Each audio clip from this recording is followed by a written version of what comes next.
السلام علیکم ورحمۃ اللہ وبرکاتہ۔ اعوذ باللہ من الشیطان الرجیم، بسم اللہ الرحمن الرحیم۔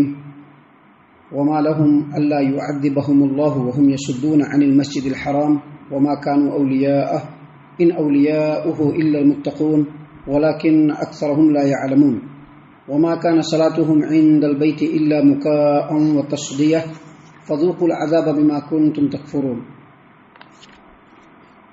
محترم سامعین کرام، سورۃ الانفال سورہ نمبر 8 اور اسی سورت سے بھی آپ کے سامنے آیت نمبر 34 اور آیت نمبر 35 یہ دو آیات تلاوت کی گئی۔ سامعین کرام، اللہ تبارک و تعالیٰ نے فرمایا وما لهم الا يعذبهم اللہ۔ آپ کو یاد ہوگا کل کے درس میں ہم نے آپ کے سامنے 3 آیات پیش کی تھی۔ ان 3 آیتوں میں سے جو آخری 2 آیات ہے اس میں اللہ تبارک و تعالیٰ نے کفار مکہ، مشرکین مکہ کے ایک دعا اور ان کے ایک دعویٰ کا ذکر کیا۔ ان لوگوں نے نبی اکرم صلی اللہ علیہ وسلم کو اور مسلمانوں کو سناتے ہوئے اللہ تبارک و تعالیٰ سے دعا کیا کہ اللہ تبارک و تعالیٰ یہ جو مسلمان اور نبی صلی اللہ علیہ وسلم جو دین پیش کر رہے ہیں، جو اللہ کا کلام وہ پیش کر رہے ہیں، اگر وہ آپ کی طرف سے حق اور سچ ہے تو اللہ تبارک و تعالیٰ ہم لوگوں کے اوپر پتھر برسوا دیجیے یا ہمارے اوپر عذاب جو ہے نازل کر دیجیے۔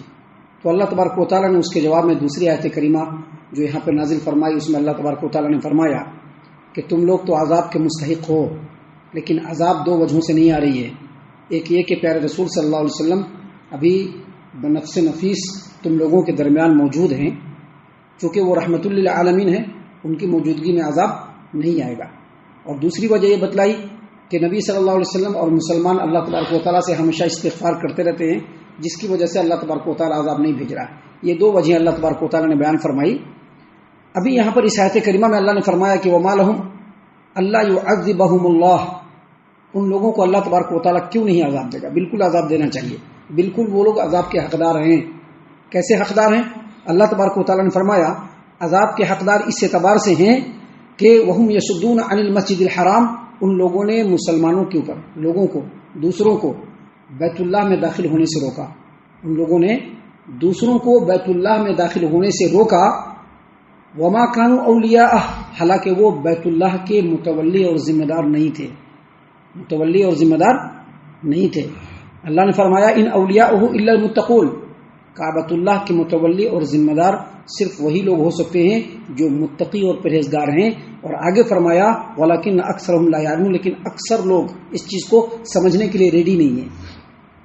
سامعین کرام، اس آیت کریمہ میں اللہ تبارک و تعالیٰ نے مشرکین مکہ کے بارے میں فرمایا کہ وہ لوگ عذاب کے مستحق ہیں، لیکن 2 وجہوں سے عذاب نہیں آ رہا ہے جیسا کہ بتلایا گیا، اور 2 وجہوں سے وہ لوگ عذاب کے مستحق بھی ہیں۔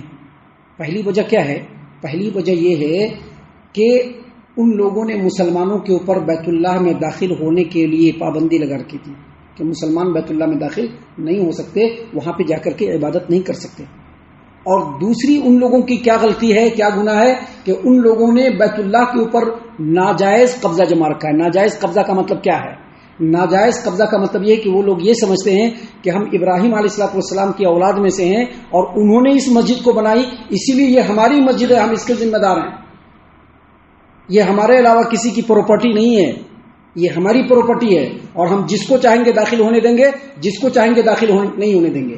تو یہ ان کی غلطی ہے۔ کسی بھی مسجد کا کوئی بھی ذمہ دار ہو، اس کو یہ ہرگز حق نہیں بنتا ہے کہ وہ کسی کو مسجد میں آنے سے روکے۔ بیت اللہ بھی اللہ تبارک و تعالیٰ کی مسجد ہے، اللہ تبارک و تعالیٰ کا گھر ہے، وہاں کے ذمہ داروں، چاہے وہ کوئی بھی ذمہ دار ہو، اس کو یہ ہرگز حق نہیں بنتا ہے کہ وہ کسی کو مسجد میں آنے سے، بیت اللہ میں آنے سے روکے۔ سامعین کرام، پہلی بات تو یہ کہ ان لوگوں نے بیت اللہ میں آنے سے روکا۔ دوسرا، ان لوگوں نے یہ دعویٰ کیا کہ ہم ابراہیم کی اولاد میں سے ہیں، لہذا اس مسجد کی پوری ذمہ داری ہمارے ذمہ میں ہے۔ یہ ان کی غلطی۔ اللہ نے کیا فرمایا کہ وما كانوا اولیاء، وہ لوگ بیت اللہ کے متولی اور ذمہ دار نہیں ہیں۔ کیوں؟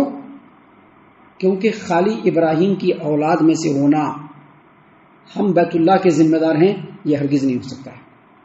ابراہیم کے اولاد میں سے اگر ہیں تو ابراہیم جیسا ہونا، جیسا ابراہیم موحد تھے، مشرک نہیں تھے، متقی تھے، پرہیزگار تھے، ویسا ہونا ضروری ہے۔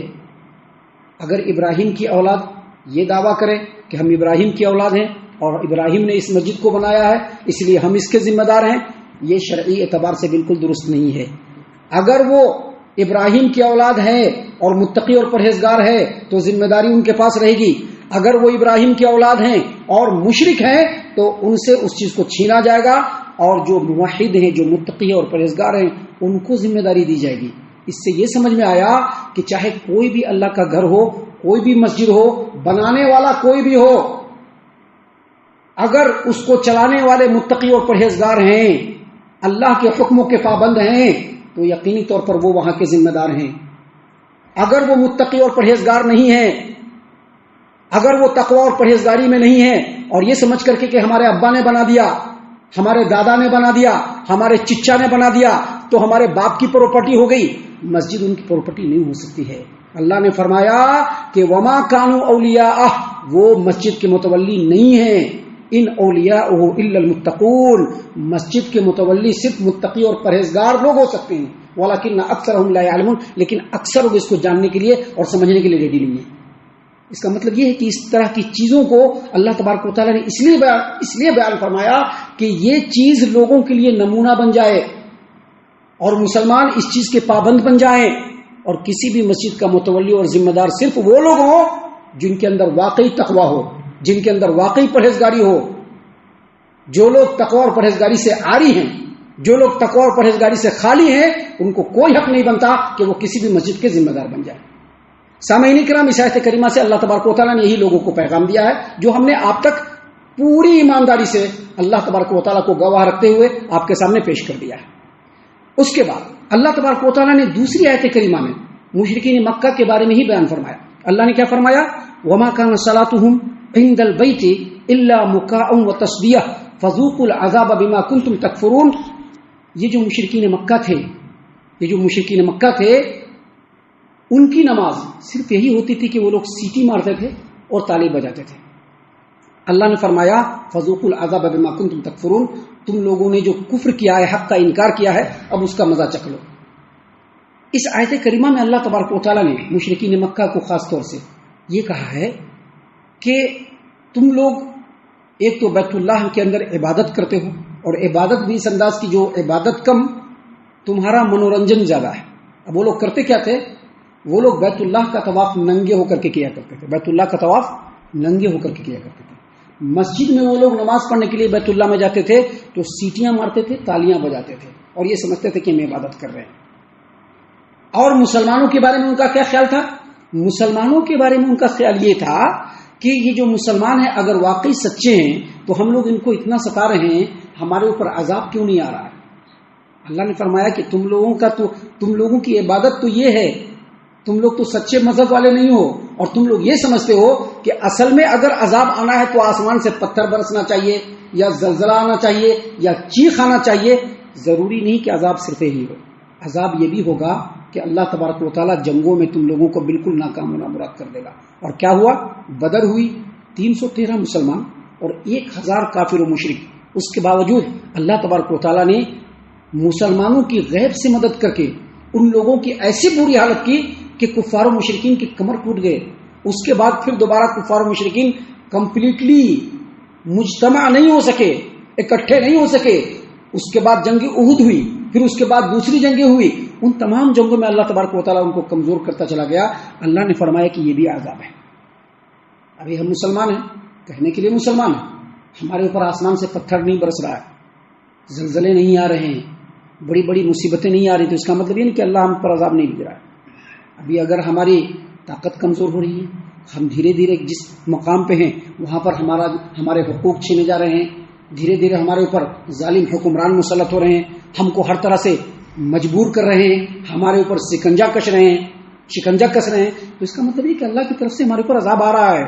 ہمیں ہوشیار ہو جانا چاہیے، سمجھ لینا چاہیے، کہیں ایسا نہ ہو کہ دھیرے دھیرے دوسرے ملکوں کے اندر جیسے مسلمانوں کے نام و نشان کو مٹا دیا گیا، ہم لوگوں کے بھی نام و نشان کو مٹا دیا جائے۔